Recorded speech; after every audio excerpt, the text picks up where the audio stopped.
Venturing into the Austrian countryside, there is a small town that may seem insignificant but houses a rare gem, the oldest functioning Jewish synagogue. What you are looking at is a model of Eisenstadt, where, for centuries, Jews, along with those in 6 other nearby towns, were protected by the Esterházy family, Hungarian nobles that had been in power since the Middle Ages. While the Jewish population was moderate for decades, they noticeably grew after the expulsion of Jews from Vienna in 1670. These are the members who erected a synagogue which survived the vicious and abhorrent Nazi destruction of World War II. Thankfully, it was barricaded, had only one entrance, and wasn't suspected due to the pre-existing community synagogue. This synagogue, now a portion of Eisenstadt's Jewish Museum, is in the former home of Rabbi Samson Wertheimer. Traipsing up the stairs and into the sanctuary, the room widens itself to you with a gorgeous Rococo style, full of ornamental decoration. This extravagant area, referred to as the Bima in Hebrew, is where the Torah would be read for the community. The large fence is to separate the women from the men, which was common practice of the time, but other synagogues used balconies. The size of the gaps allowed for women to watch the sermon and for the men not to become distracted. Now I wish for you to turn your focus to one of the most intriguing features, a wall of primarily black tablets dated at about the early 18th century. These were crafted with every gravestone since the establishment of the old cemetery and list the names of the deceased member's mother. The mother's name is especially important and maintained by the community when it begins to fade due to Jewish status being matriarchally bestowed. There are 2 Jewish cemeteries in Eisenstadt. The first cemetery, commonly referred to as the Old Cemetery, is for Jews that died before the Second World War. It is beautifully preserved with cultural symbolism and Hebrew gravestones. Traditionally, visitors bring rocks to place on the graves, marking "I was here," but a recent American addition in this cemetery is a metal locker to light candles in the deceased's honor. This structure is right behind the oldest grave in Eisenstadt, Herz Commons, a Levite Jewish settler that helped the priests wash their hands before prayers. While the population of this cemetery is quite old, the new cemetery is home to deaths from around the 19th to mid-20th century. Interestingly, these rows are organized by profession, but most of these graves are for exhumed Hungarian forced laborers that were placed in a mass grave. Many of them were Jewish, all of them were Holocaust victims.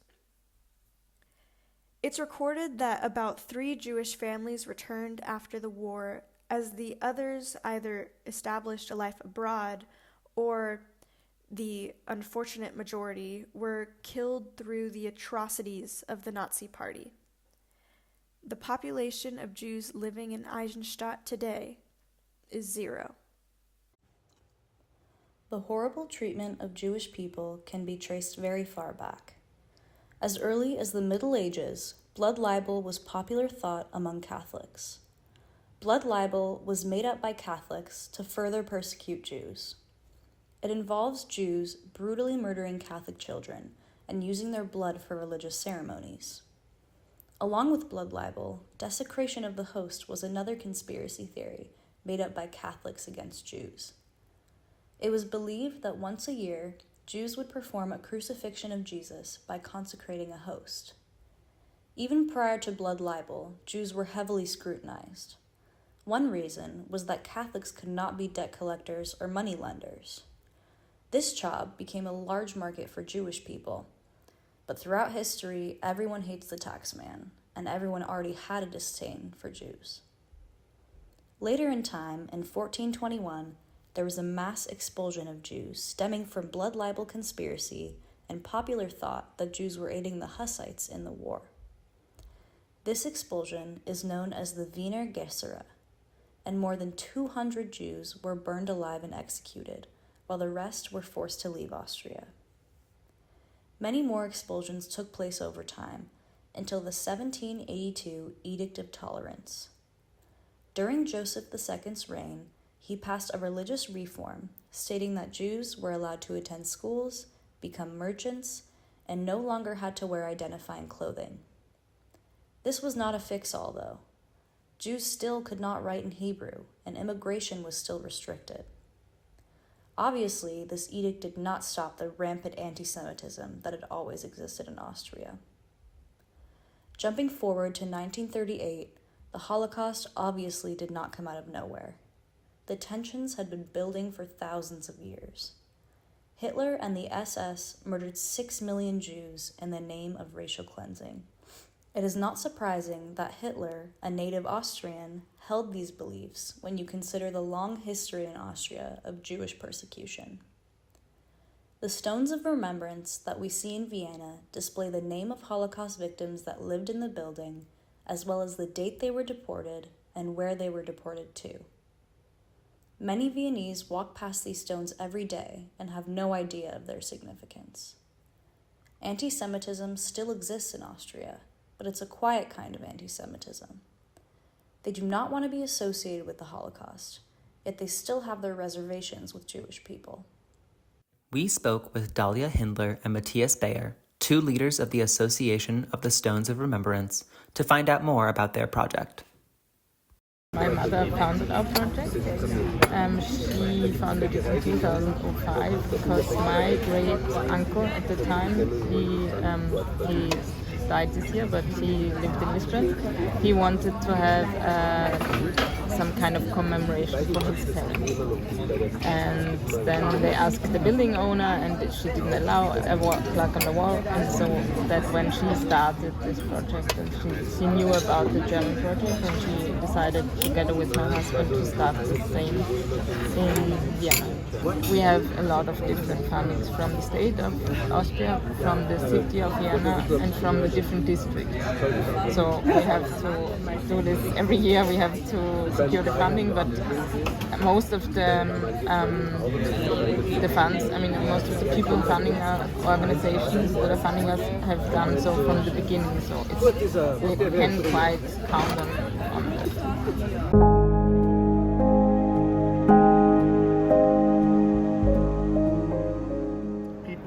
Go to us and ask for a stone. There are a few different types, so most of them are family members, but there are also people living in the house, or owners of houses or associations, and depending on that, the research process is quite different. So usually the family has something, but it's very different how much they have. So some people only have a name and a date, and then we help them to research. Some people spend 10 years and have everything. And what we do in any case is we research the whole house. Are there any other victims? And if there are, it depends how many victims there were. We make a plaque for the if there are a lot of victims in a house, then we make a plaque where there were 100 people in this house who were deported and murdered. And if there is place for 4 names. So if the family only has 1 name or 3 names, then we research another name and who has no one to remember him, and then we put the name too on the plaque. Since the Hamas attacks And since the war started there, we had more attacks on the stones than in the last 20 years. People still can't differentiate between Jews and Jews, apparently. So yeah, we had a lot to say, unfortunately. It is critically important that the Stones of Remembrance be properly maintained and preserved, especially in the face of increased anti-Semitic attacks. Matthias showed us just how to do that.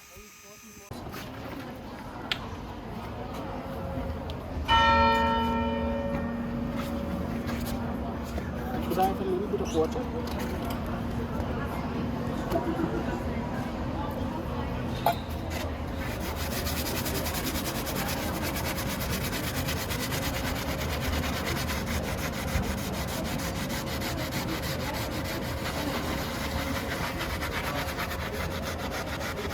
I haven't done that this way since ages.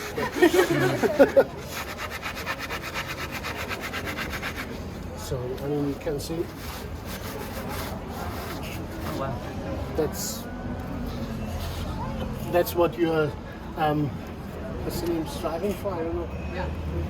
So, I mean, of course, it's a little bit easier. Oh.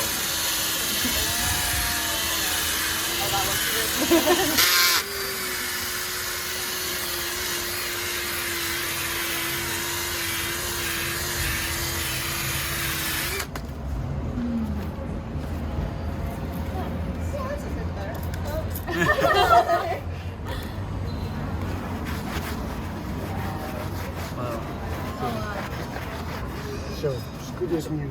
More or less. When we met with Matthias to learn how to clean the stones, we split up into two groups, one with the expert and one without. Half of us were sent to clean with our sponge, sieve, and water. 3 of us, Anna C., Anna H., and McKenna, were given a list of stones to clean through the first district. We did not look like officials or experts in any way, and this prompted locals to approach us and ask us about our motivations when cleaning the stones. Many concerned Viennese approached us, as well as several police officers, ensuring that the stones were being respected and not vandalized. As we continued to clean the stones, one police officer approached us and laughed after he realized our true intentions, saying, "Ha, I thought you were doing the opposite," and thanked us for our work with the organization. Usually nothing happens to the stones. Okay. Yeah. Now it's different. Since the war in Israel, we have as many defacings as in the last 18 years. Really? Within this time, yeah. Really? Interesting. Has anyone been prosecuted? No, No. no, Okay. I mean, now since last week, there's a special police man. Like a Who task is- force. One Guy. task Yeah. who is investigating it. But it's- Okay. Yeah. I mean, it's of course. I mean, yeah. we'll see. Yeah. We were shocked that people expected us to be defacing the memorials. Many people showed great interest in the stones after seeing them cleaned, often stopping to look. One man approached us and began to tell us about the counterpart stones of his home country in Italy, the stumbling stones. He spoke of his disappointment with the poor conditions and lack of stones upkeep in Rome. He was intrigued with the organization that lays the stones in Vienna, thanked us for our work cleaning the stones, and asked if he could take a picture.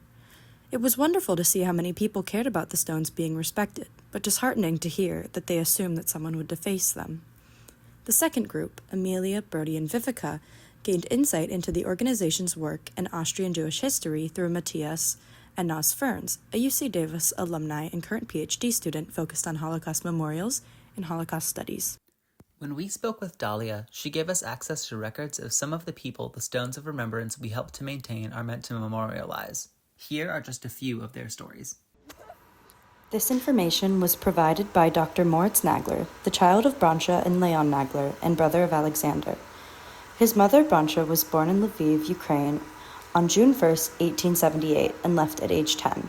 She met Dr. Moritz Nagler's father, Leon, when she moved to Chernovitzy and married him there.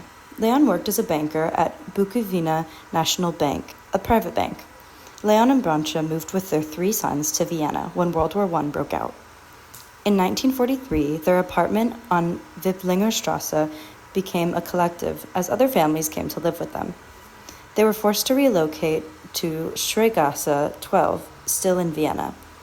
Then they were deported to Theresienstadt on March 30th, 1943, located in present-day Terezin, Czechia.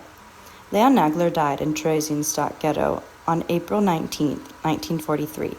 Branche was then sent to Auschwitz-Birkenau, where she was murdered. The story of Alexander Nagler starts with his birth on August 25, 1904, in Chervitzy, Ukraine. At age 10, he suffered severe burns on his head and was one of the first to have his skin transplanted. He did commercial teaching, then worked as a stockbroker. In November of 1938, he fled to southern France, where he worked as an administrator of a children's home. There, he met a young painter named Charlotte Salomon, who he married on June 17, 1943, after fleeing to Berlin with her. On September 24, 1943, Leon and his pregnant wife Charlotte were taken to the hospital camp Drancy, then deported to Auschwitz on October 7, 1943. They were both killed there, Alexander on January 2, 1944. Alfred Stutz was born in 1871 in Czechoslovakia, but he later resided in a nice, cozy apartment in Vienna. He was wealthy and employed as a teacher while his wife was the owner of a tobacco trafft. His great-nephew wrote about him, and that he and his wife Helene gave them wonderful gifts like chocolate and money and even a brand new coat. Alfred worked as a senior teacher, and his nephew remembers that the last gift that they gave him was a raincoat for his journey to America. Unfortunately, Helene and Alfred did not have that same opportunity. Helene Stutz died in Vienna in 1939. And shortly after, Alfred was put into a collective apartment. After that, he was transported to Theresienstadt and then to Treblinka in 1942. That was the last record of Alfred Stutz.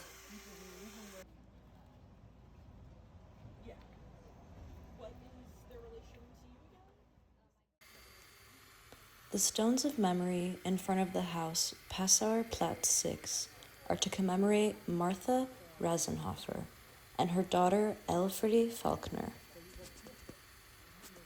Elfriede married Edmund Faulkner, and he lived in Graz, but they divorced in 1938, so she moved to Dusseldorf and became a pharmacist. In order to travel and obtain a job, she needed a Protestant baptismal certificate, but she concealed her Jewish heritage. In January of 1943, the Gestapo discovered that she was Jewish and took her to Auschwitz. Elfriede's mother, Martha, was forced to live in a crowded collective apartment, which was similar to a ghetto, and from there, she was transported to Izbika. The mother and daughter stones were requested by March's great-grandchildren. Their father, Robert, survived the Holocaust by escaping the transport to a forced labor camp and lived well into his 80s.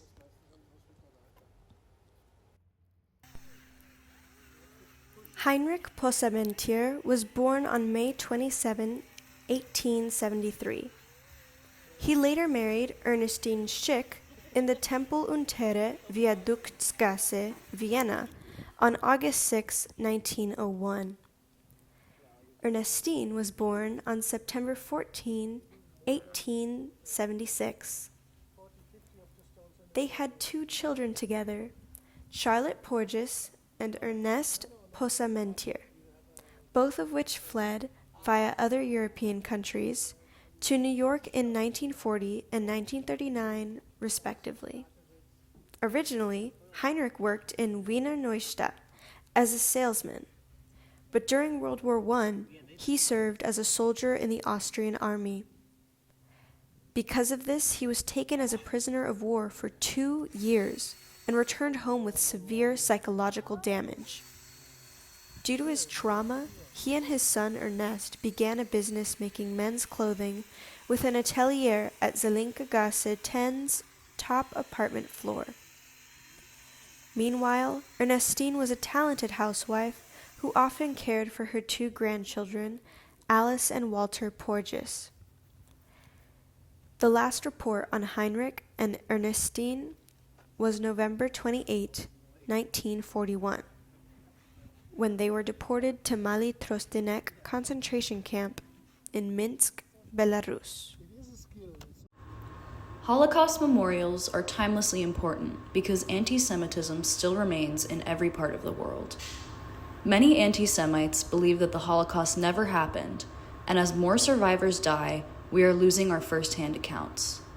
The memorials remind the public, including the deniers, that 20 million people lost their lives. Hopefully, thanks to memorials like the Stones of Remembrance, these atrocities will never be allowed to be forgotten.